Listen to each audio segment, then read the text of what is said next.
नमः सिद्धेभ्यः।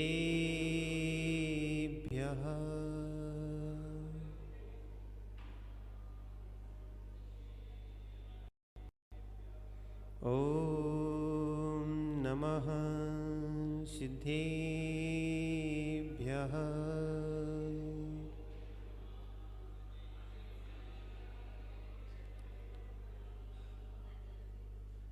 नमः श्रीवर्धमानाय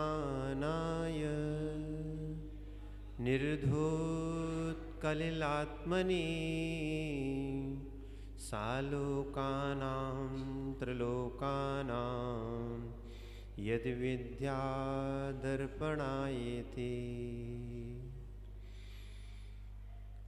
कुन्दन्यवर्णिधवल्गति सम्यक जिनका धाम, ऐसे गुरु विराग को सत्य सत्य बार प्रणाम, सत्य सत्य बार प्रणाम। जय बोलिए अनंतानंद सिद्ध परमेष्टि भगवानी की, देवाय देव 1000 श्री पुष्पदंत भगवानी की, देवाय देव 1000 श्री भगवान महावीर स्वामी की, परम पूज्य आचार्य भगवान कुंद कुंद स्वामी की, परम पूज्य आचार्य भगवान आदि सागर जी महाराज की, परम पूज्य आचार्य भगवान गुरुवर विराग सागर जी महाराज की, परम पूज्य अध्यात्म योगी आचार्य भगवान विशुद्ध सागर जी महाराज की। जय बोलिए संघ के वरिष्ठ श्रवण श्री विश्रुत सागर जी मुनिराज की जय जय जय। जय बोलिए समस्त आचार्य संघ की जय जय जय। घो चेतन आत्माओं, आज अपन इस पावन धरा पर बैठे हैं जहाँ पर अनेकों सिद्धों ने सिद्धि का साधन अपनाया। यहाँ अनेक सिद्ध हुए, अनंतानंत सिद्ध हुए और ये शाश्वत भूमि है। यहाँ अनादि काल से अनंत काल तक सिद्ध होते रहेंगे। ये वो शाश्वत भूमि है। अपना पुण्य है कि ऐसी भूमि में हम बैठकर जिनवाणी का रसपान कर रहे हैं और निरंतर आचार्य श्री विशुद्ध सागर जी की देशना अपने अंतस के कलमस को धोने में एक निमित्त बन रही है। ऐसे ही एक प्रसंग को अपन लेते हैं, उपात अनुपात। उपात अनुपात, उपात उपात है, उपात अनुपात नहीं है। लोगों ने अनुपात को उपात मान लिया है, उपात को अनुपात मान लिया है, यानी विपरीत धारणाएं करते हैं। और यही धारणाएं उपात उपात ही है, उपात अनुपात नहीं होता। उपात उपात ही है, उपात अनुपात नहीं होता। अनुपात की अगर दृष्टि रखी तो उपात सहकारी है, कार्यकारी तो मात्र क्या होता है, अनुपात ही होता है। उपात कार्यकारी नहीं होता है, उपात सहकारी है। यशोधर सागर जी, उपात को समझना बहुत आवश्यक है। ये सब सहकारी कारण हैं। ये क्षेत्र भी हमारे लिए, अगर यहाँ आप वो अनुभूति प्राप्त नहीं कर पाए, संयम जीवन में वो अनुभूति प्राप्त नहीं कर पाए, तो ऐसे ही होगा जैसे सिद्ध शिला में सिद्ध भगवान भी हैं और निगोदी अजीब भी हैं। ऐसे ही शिखर जी में क्या है, एक मुमुक्षु जीव कल्याण करने वाले भी हैं और एक सामान्य जीव दुकान भी लगा रहे हैं और बहुत सारी चीजें कर रहे हैं। उपात क्या है, अनुपात क्या है? साक्ष सागर जी, उपात क्या है? उपात निमित्त है। पंडित जी, उपात निमित्त है और अनुपात उपादान है। क्या है? अनुपात उपादान है। अपन अनुपात को नहीं समझ पा रहे हैं, अनुपात पे हमारी दृष्टि नहीं है, हम साधनों में इतने ज़्यादा व्यस्त हो गए हैं कि अनुपात की ओर हमारी दृष्टि ही नहीं है। इसलिए आचार्य भगवान पूज्यपाद स्वामी ने लिखा है, योग्योपादान योगेन दृश्यता स्वर्णतामता द्रव्यादि स्वादि संपत्ता वात्मनोप्यात्मतामता। ध्यान रखना, आचार्य भगवान कह रहे हैं उपादान उपादान है, पर उपादान में निमित्त सहकारी होते हैं, नहीं होते। उपादान में सहकारी नहीं होते। ध्यान रखना, अकेला निमित्त जो है वो भी कार्यकारी नहीं हो सकता है, वो सहकारी है। क्या है? निमित्त क्या है? सहकारी है। आपका जब भी शरीर जो है साधना करोगे सहकारी बनेगा, मोक्ष नहीं जाएगा। शरीर मोक्ष जाएगा क्या? नहीं जाएगा। शरीर मोक्ष जाएगा क्या? आत्मा मोक्ष जाएगी। आत्मा उपादान है।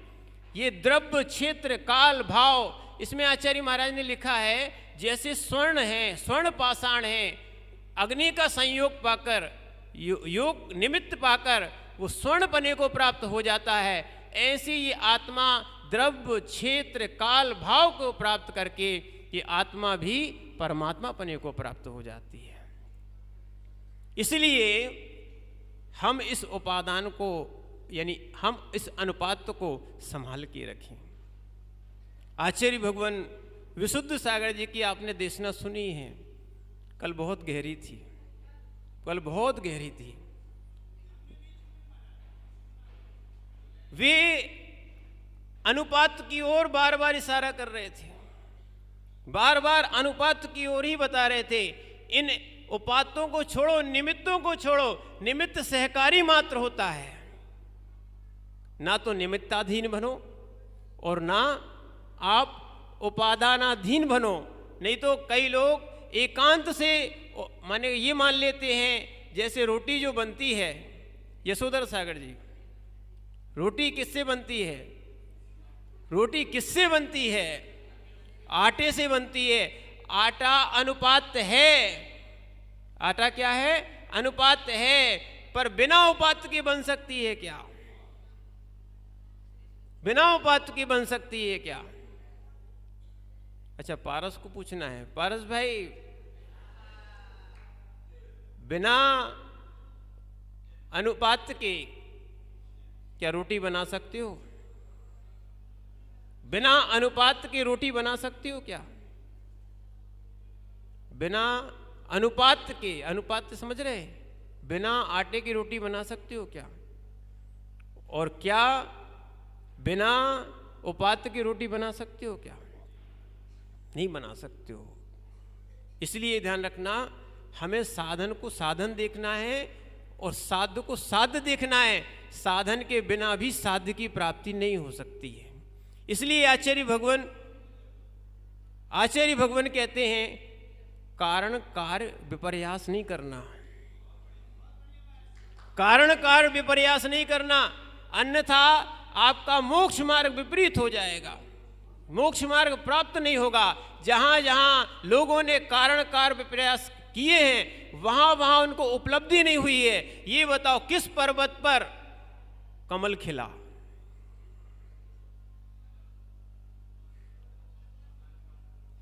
किस अग्नि में शीतलता मिली? हो सकता है क्या श्री भाई? और किस संसार में सुख मिला?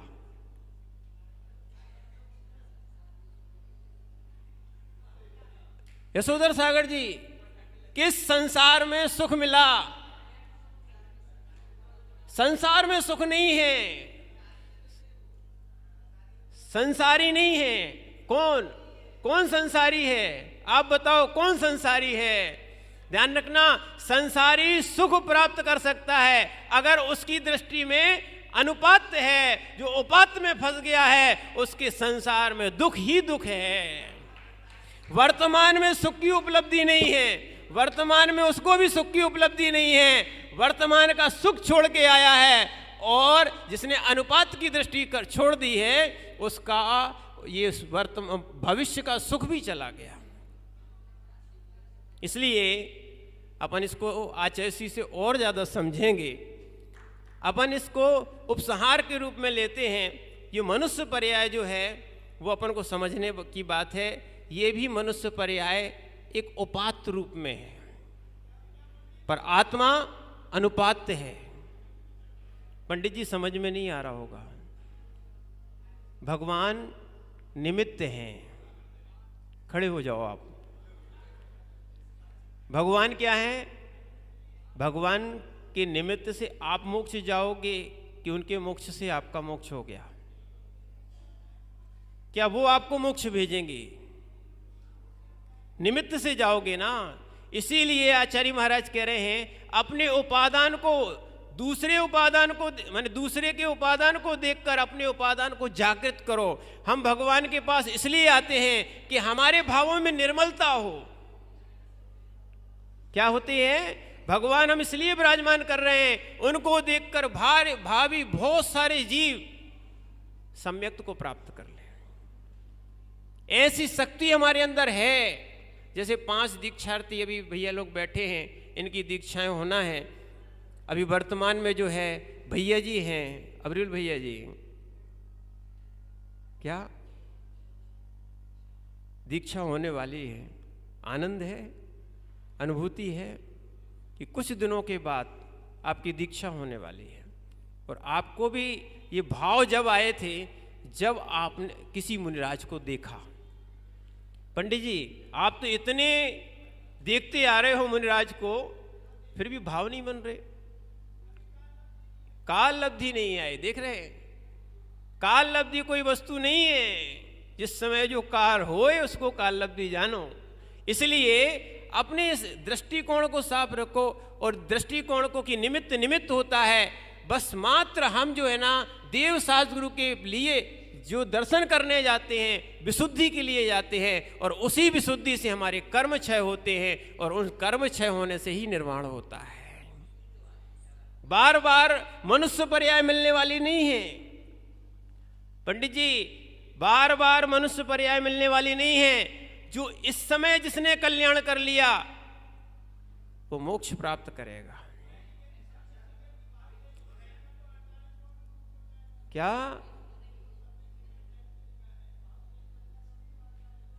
ठीक है, बैठो बैठो बैठो। अभी 48 भाव किसके कैसे हैं? कोई अवधि ज्ञानी नहीं है। आपको कैसे मालूम कि 48 भाव वाला हमारा कौन सा नंबर आने वाला है? वर्तमान को देखो। अगर वर्तमान अच्छा कर लिया तो भविष्य आपका अच्छा होगा। जैसे इतने सारे जो मुनिगण हैं, इन्होंने भावना भाई थी, तो आज वर्तमान में इनकी दीक्षा हो गई, और वर्तमान में ये अच्छी साधना कर रहे हैं। आगे इनका भविष्य भी भावी सिद्ध के रूप में दिखाई दे रहा है। इसलिए आचार्य भगवान इस बात को समझाते हैं कि हम उपादान की और निमित्त की दृष्टि रखें। वास्तविकता तो हम उपादान को निर्मल बनाएं। कितने निमित्त भी आ जाए, निमित्त उपादान को नहीं खराब करता। अगर आचार्य ने भी अंबा में एक सूत्र दिया था, निमित्त तटस्थ होता है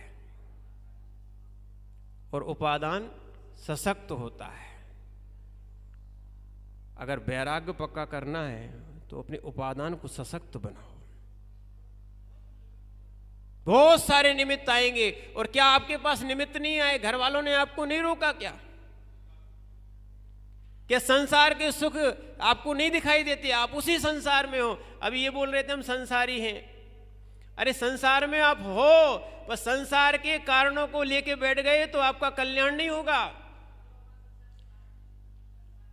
उनका उपादान सशक्त था, उनका उपादान सशक्त था, इसलिए उनका निमित्त कार्यकारी नहीं हुआ। क्या है? उनका निमित्त कार्यकारी नहीं हुआ। इसलिए हम भी देखो, बहुत सारे निमित्त मिलते हैं। इतने सारे मुनिगणों को क्या शादी का योग नहीं था? क्या विषयों का योग नहीं था? सब उनके पास निमित्त थे, पर उन्होंने अपने उपादान को मजबूत किया। उनकी दृष्टि थी कि हमें आत्मकल्याण करना है, इसलिए वो मोक्ष मार्ग पर आगे बढ़े। ऐसे बहुत सारे भव्य जीव हैं जो आगे अपने क्या अनुपात को संभालेंगे, किसके माध्यम से? उपात्त के माध्यम से उस सिद्धत्व को प्राप्त करेंगे। अंत में आपको एक बात बता दें कि एक भजन आता है, क्या उसको समझोगे? थोड़ी सी 4 लाइनें हैं, उसको समझोगे तो आपको थोड़ा समझ में आएगा। यदि अवसर चूका तो, पीयूष भैया, यदि अवसर चूका तो भव भव पछताएगा। यदि अवसर चूका तो भव भव पछताएगा। यदि नरकुल पाया तो जिनकुल ना पाएगा। ऋषभ भैया, जिनकुल ना पाएगा अनगिनते जन्मों में, अनगिनत विकल्पों में, जिया कब तक उलझेगा संकल्प विकल्पों में। इसलिए हम अपने संकल्प विकल्प को छोड़कर आत्मकल्याण की ओर दृष्टि रखें। ओम नमः सिद्धेभ्यः।